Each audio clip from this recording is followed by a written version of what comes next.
Kami Paguyuban Driver Kulon Progo mendukung pengembangan pariwisata Kulon Progo. Sambangga. Monggo.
Suasana di Kulon Progo, di tempat-tempat wisata ini, dan menikmati kopi maupun teh yang berada di Kulon Progo ini. Dan notabene ini adalah produk Kulon Progo yang asli dari petani-petani kita di Kulon Progo ini. Jadi dari sisi sektor ekonomi kita juga akan terbantu ketika ekonomi di tingkat mikro ini bergerak. Dan dari sisi wisata kita juga bisa terpublish. Itu kami mendorong ini agar ya masyarakat Kulon Progo dan tamu-tamu dari luar bisa mengikuti atau mengambil paket wisata dari Tour de Coffee ini. Nah, ke depan kami juga berharap nanti ada penawaran-penawaran wisata untuk mungkin di perusahaan-perusahaan, misalkan di Angkasa Pura atau di bank yang ada di Kulon Progo ini. Coba dikasih aja penawarannya paket-paket wisata ini, karena mereka ini kan juga butuh refreshing juga di tengah pandemi COVID ini. Kan mereka juga sudah banyak di rumah, ingin punya kegiatan untuk refreshing. Nah, coba ditawarkan saja nanti kepada lembaga-lembaga terkait atau instansi terkait ini untuk paket-paket hemat. Ya, karena kenapa paket hemat? Karena ini memang paket wisata di Kulon Progo itu kita harus bisa menekan paket hemat untuk menjadi paket hemat agar bisa bersaing dari tempat lain. Di tengah pandemi COVID ini justru kita harus bersiap diri ketika nanti COVID ini sudah berlalu. Nah, panjenengan sedaya dan wisata di Kulon Progo sudah mulai bisa beraktivitas seperti biasanya. Ini sebagai starting awal untuk di Kulon Progo, potensi-potensi dari Kulon Progo sendiri ini yang kita angkat.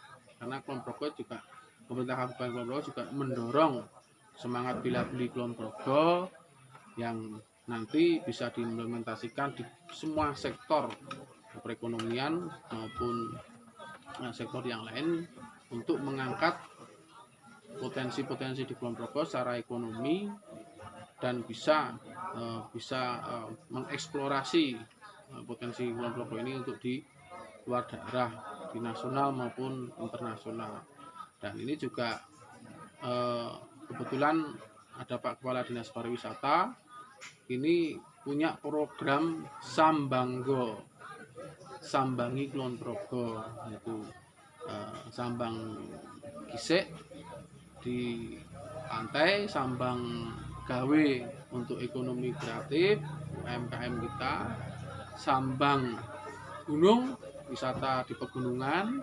Nah, ini bisa disinergikan dengan program Dinas Pariwisata.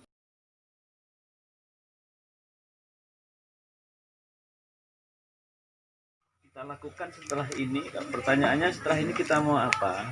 Yang penting mari kita bersinergi dengan unsur lain. Dan karena kita tidak bisa bekerja sendiri. Dalam waktu dekat mari kita ketemu dengan HPI, ketemu dengan kemudian PHRI, Asita, karena mereka yang kemudian punya pasar, punya komunitas itu. Atau kita sendiri juga di samping bersinergi, kita sendiri juga harus punya kreativitas untuk menarik wisatawan. Nah, saya justru selalu sampaikan bahwa wajah pariwisata kita itu kan salah satunya ya ada di jasa transportasi ini. Jadi bagaimana dalam sebuah komunitas yang sudah legal gitu, terus kemudian dengan sekian banyak driver, hanya ada satu saja driver itu yang kurang ramah gitu, maka semuanya akan hancur. Nah, kolektivitasnya harus kita jaga. Saya kira harus kompak bahwa komunitas ini, kelompok ini, paguyuban ini harus dijaga marwahnya, tidak sekedar saya dapat tamu terus kemudian kita antar, terus kita harus memberi kesan baik. Kita harus memberi kesan baik, terutama yaitu agar yang lain juga tidak kemudian termatikan karena dalam tanda kutip ulah salah satu oknum driver yang mungkin kurang hati-hati atau pelayanannya kurang baik. Nah, ini bisa membunuh yang lain.